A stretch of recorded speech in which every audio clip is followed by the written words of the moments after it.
사랑하는 영락교회 지체들에게 주 안에서 평화 인사를 전합니다. 오늘은 2021년 11월 30일 화요일입니다. 오늘의 묵상 본문은 출애굽기 6장 14절로 30절까지의 말씀입니다.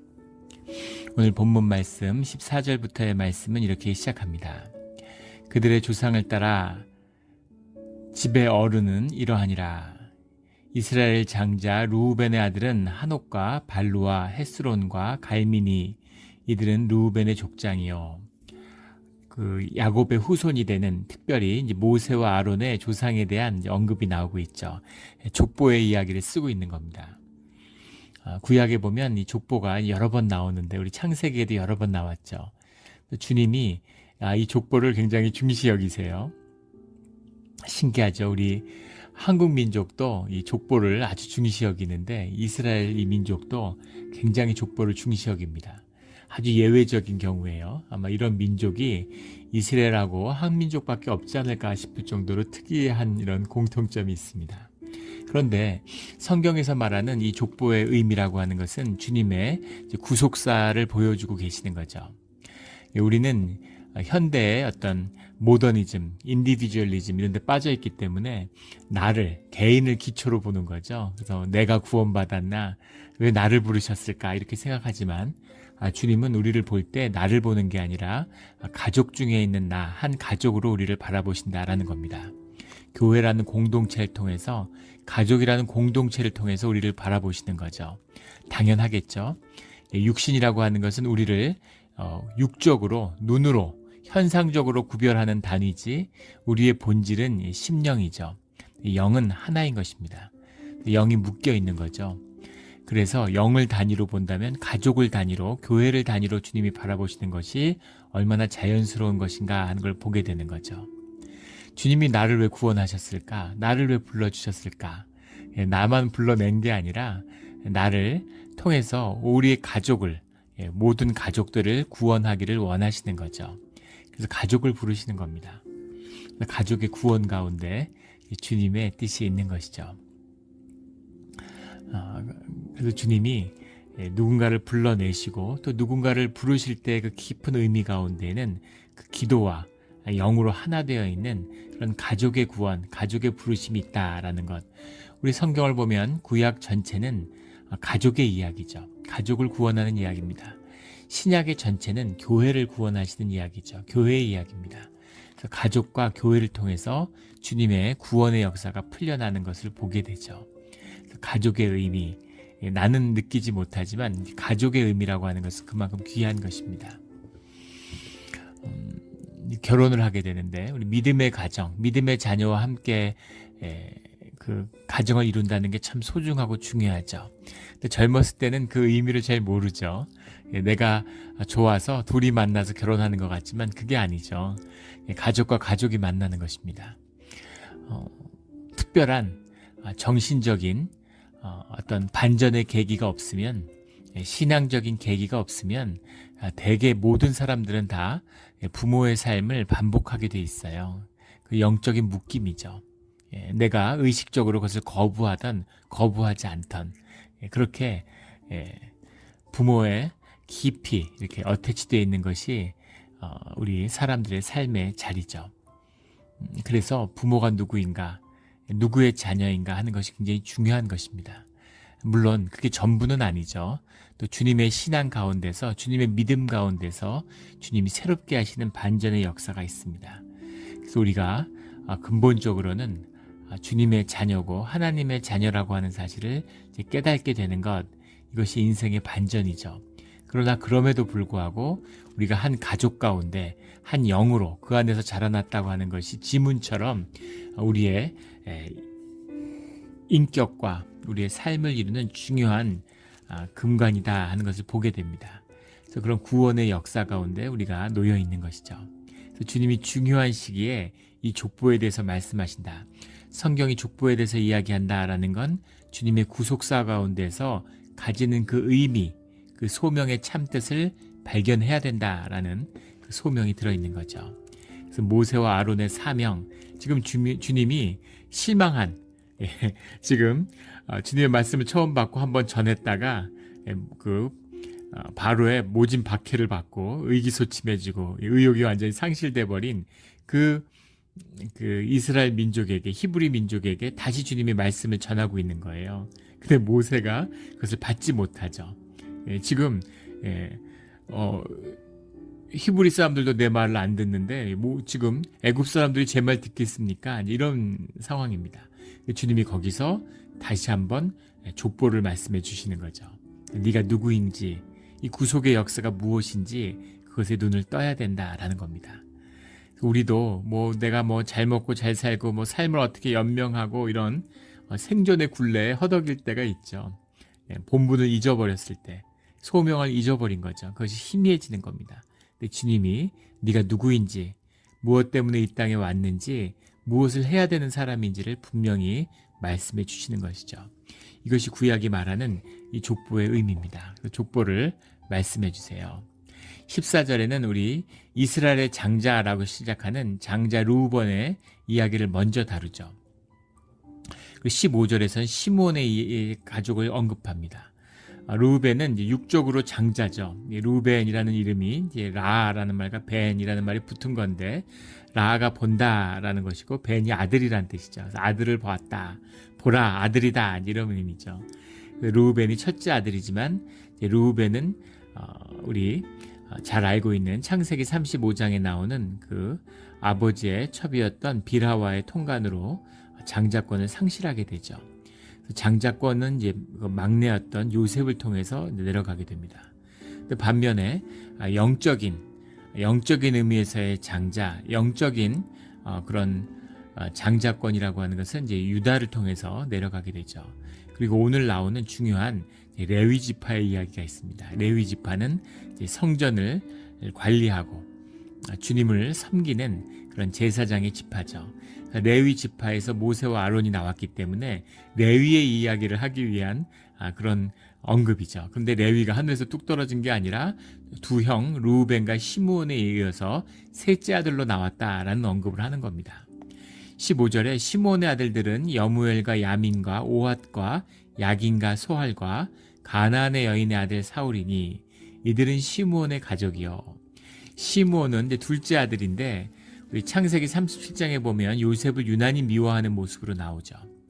또 창세기 34장에 보면 세겜을 이유 없이 학살하는 잔인함을 보여주기도 합니다.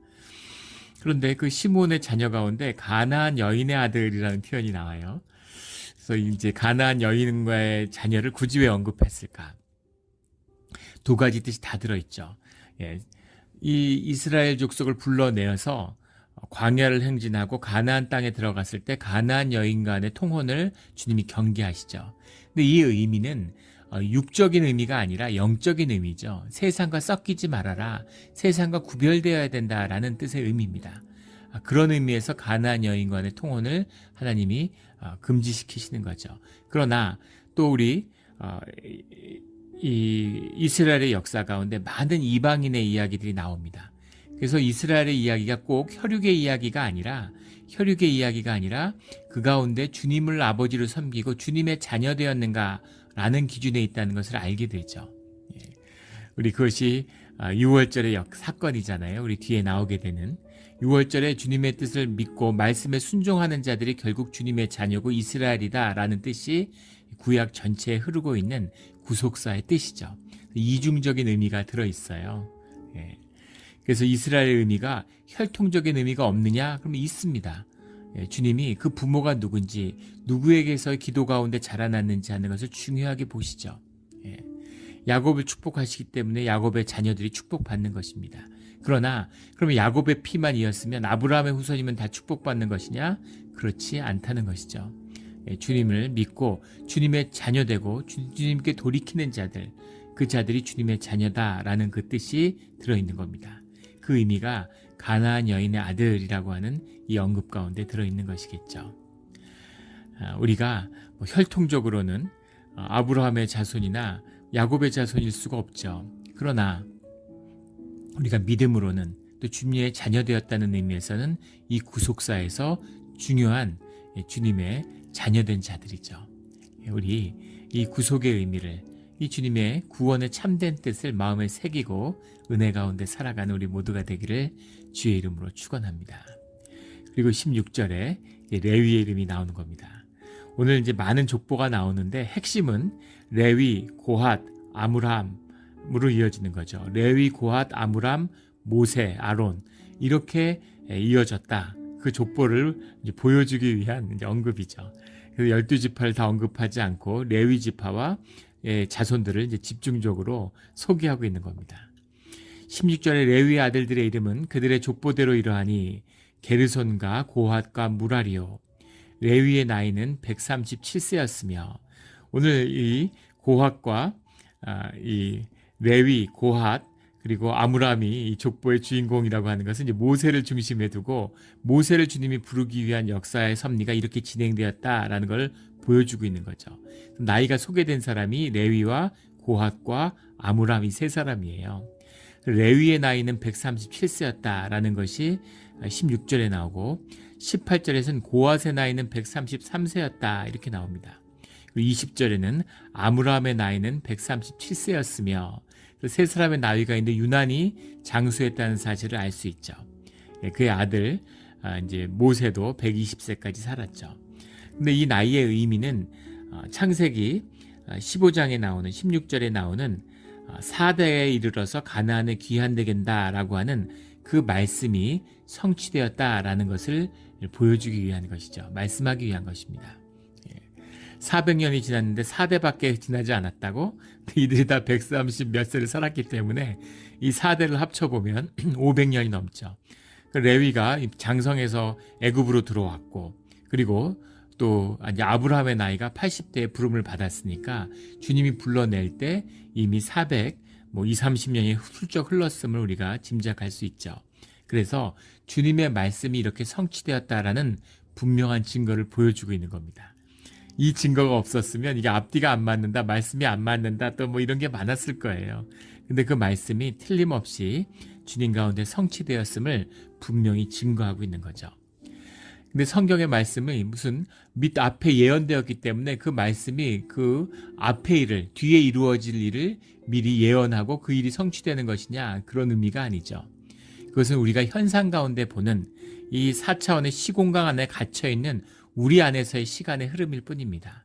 주님의 말씀이라는 건 무차원의 세계, 무한 차원의 세계의 말씀이죠.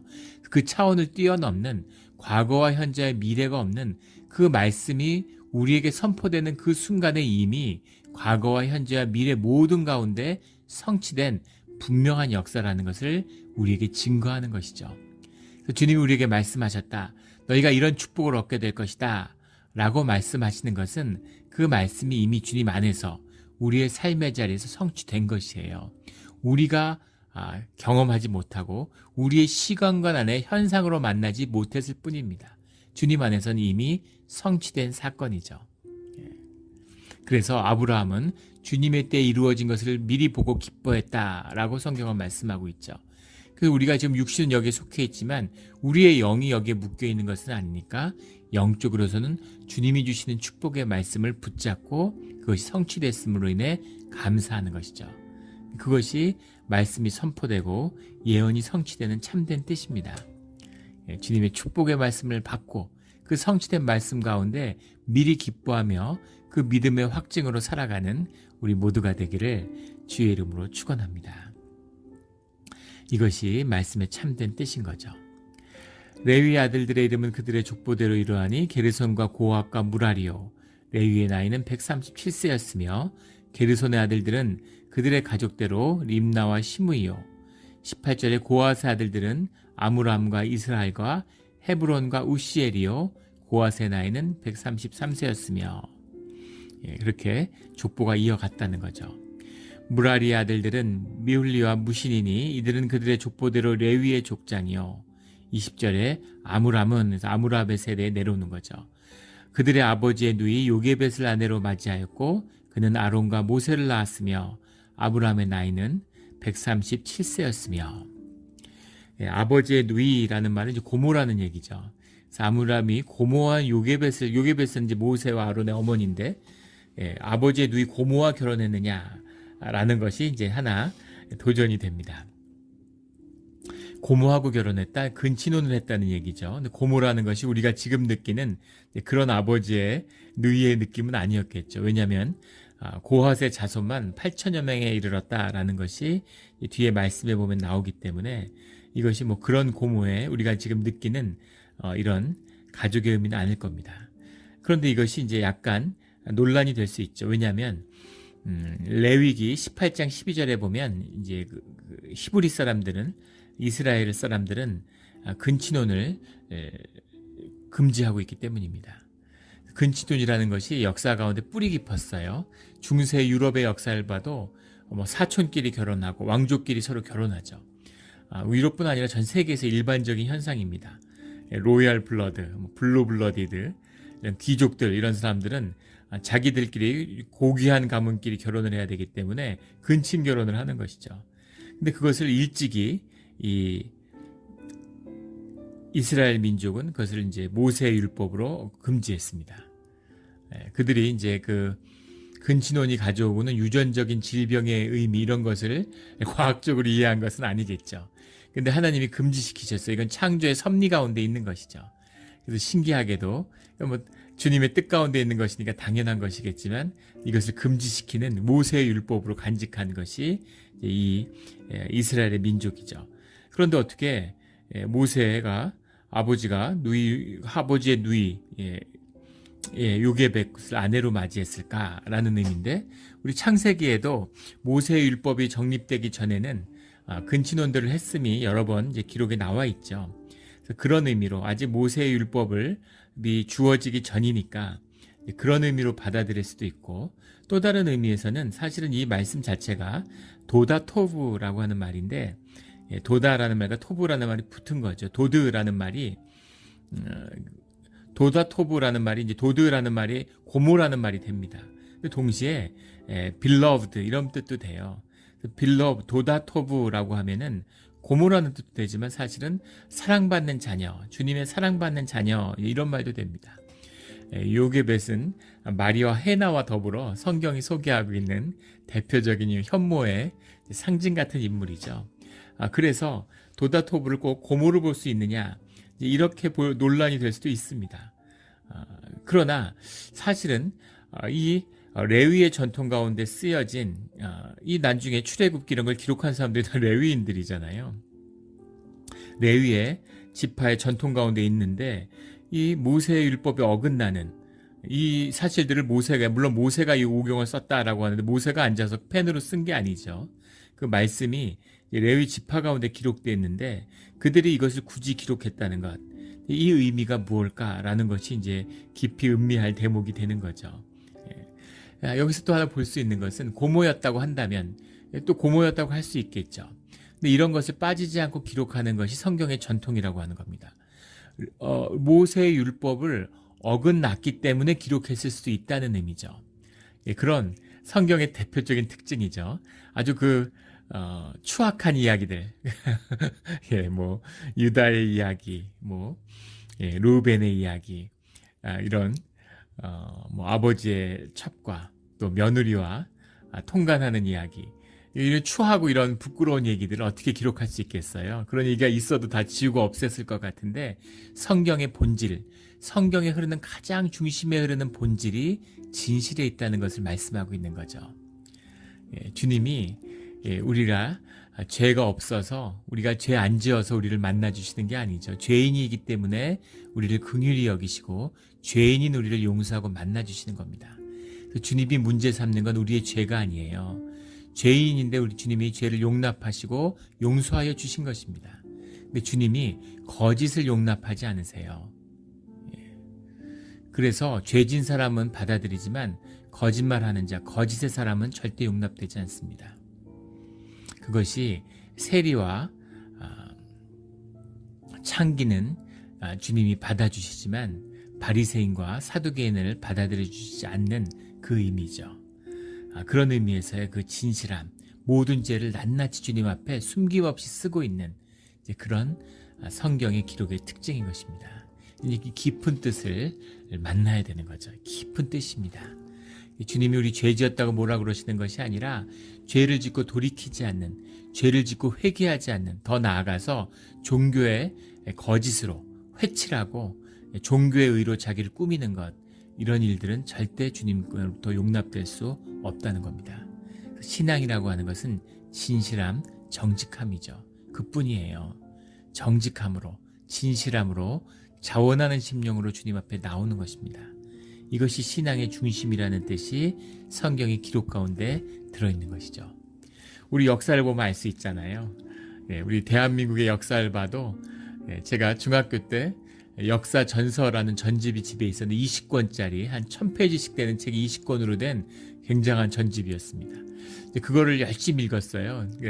초등학교, 중학교 때는 제가 역사학을 공부하고 싶어 했습니다. 역사책을 열심히 읽고 역사가 그렇게 재밌었어요. 근데 한국의 역사가 가슴 아프죠. 천여 차례에 달한 외침의 역사, 거기에서 맞서 싸우며 민족을 일궈내는 불굴의 역사. 그래서 그런 아름다운 전통 가운데 쓰여졌지만 뭐 그것도 거짓은 아니죠. 근데 그것이 전부 다 진실은 아니라는 겁니다. 부끄러운 역사들을 많이 감춘 게 많죠.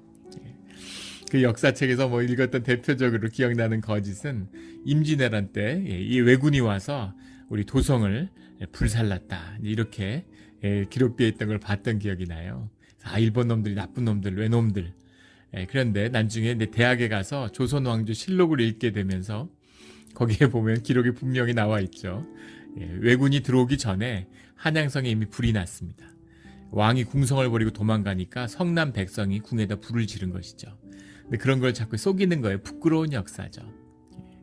우리 무슨 병자호란 때 있었던 창녕 전투, 임진왜란에 있었던 용인성 전투, 이런 정말 한없이 부끄러운, 수만 명의 군대가 불과 10여 명의 일본 그 사무라이들의 습격을 받아서 와해됐던 용인성 전투, 병자호란 때 창녕 전투 같은 300여 명의 말탄 만주족, 활을 든 만주족한테 2만여 정의 총을 든 4만 명의 군대가 일패도지한 그런 정말 참담하고 수치스러운 기록들, 이런 걸 역사에 기록하지 않죠.